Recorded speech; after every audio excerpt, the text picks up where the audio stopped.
22 Tips and Techniques on General Cooking Like a Chef.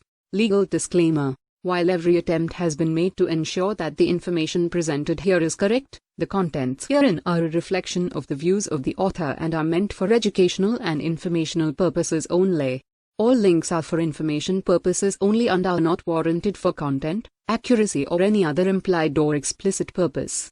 The author shall in no event be held liable for any loss or other damages, including but not limited to special, incidental, consequential or other damages. General cooking tips. 1. Add a little zest. When a recipe calls for a zest of a citrus fruit, it's referring to the colorful outer part of the skin, not the inner white part, which is known as the pith. Their zest contains all of the aromatic citrus oils and provides a hint of citrus tang to the recipe. A simple method of obtaining a fine zest is by rubbing the fruit against the smallest holes of a cheese grater. 2. Don't be afraid to experiment. Good cooks are never afraid to deviate from a recipe and add their own flair.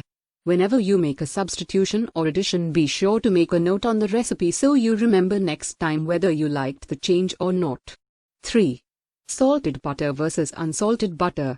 Butter is available both with and without salt.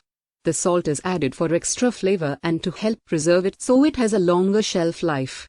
The problem is that sometimes the salt in butter can be more than a recipe needs.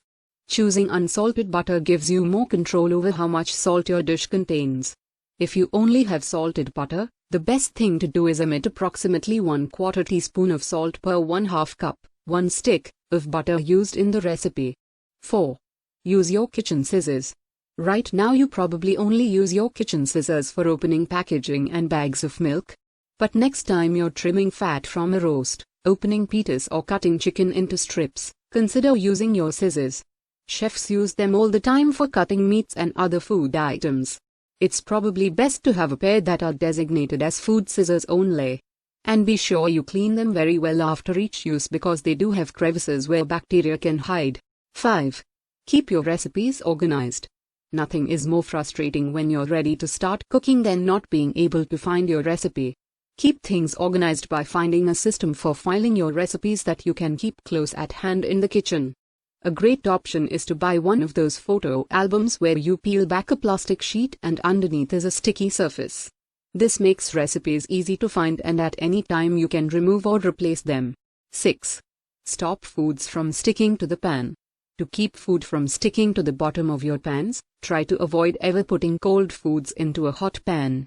Also, don't put food into a pan that is not perfectly clean, otherwise the resulting buildup could lead to burned food.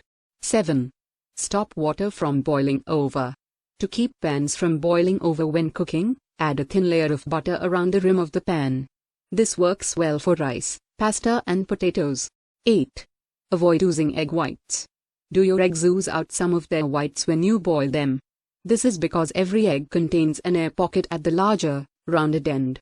When placed in simmering water, the air pocket expands and creates a higher atmospheric pressure within the egg than in the water. The fragile shell cracks from the built-up pressure. Avoid this problem in the future by removing eggs from the refrigerator and piercing the larger end with a pin. This will give the air a hole to escape through. 9. Cut breads and cakes perfectly every time. It may sound strange, but dental floss can be used to slice bread and cakes for a perfect slice every time. This is also the easiest way to cut a layer cake in half so you can add a filling. For perfect results, freeze the cake before cutting it. Get more juice from citrus fruits. When a recipe calls for the juice of lemons, limes or oranges, make sure you get every last drop by first rolling the fruit under your palm on a hard surface. Press down as hard as you can as you roll.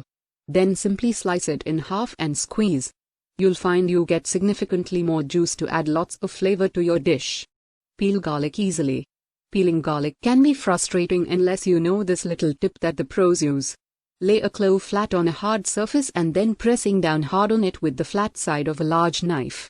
Once you've pressed hard enough, you'll hear a pop that tells you the peel has separated. Even with this trick, your fingers will undoubtedly smell like garlic. Get rid of that odor by washing them well with salt. Repair cracked eggs. If you have an egg that cracks while boiling, just add a capful of vinegar to the water and watch as the eggshell seals itself. Unfortunately though, if the whites have begun to ooze out, this trick won't work. Make sure the oil is hot before frying foods. Although they're not the healthiest option, fried foods sure do taste good. The key to perfect frying is to get the oil hot before you put the food in. Not so hot that it is smoking, though be careful. If you don't get the oil hot, your food will absorb too much oil and taste greasy. To test whether the oil is hot enough for frying, throw in a drop of water or even a small piece of what you're cooking. If it bubbles rapidly, then you know it's ready. Get the right temperature for deep frying. Does your oil always seem to be the wrong temperature? A simple way to find out if your oil is hot enough is to use a bread cube. If the bread browns in a minute, the oil is between 350 and 365 degrees, 40 seconds minus 365 and 382 degrees, 20 seconds minus 382 and 390 degrees. Or, if you have one, you can use a thermometer. Just be sure that it is a metal thermometer designed for deep fryers. A substitution for eggs. Need an egg for a recipe but you're all out? You can substitute 2 tablespoons of real mayonnaise for a large egg in any recipe. Be sure not to use whipped salad dressing though, unless you want the extra salt that it contains. Interesting uses for apples.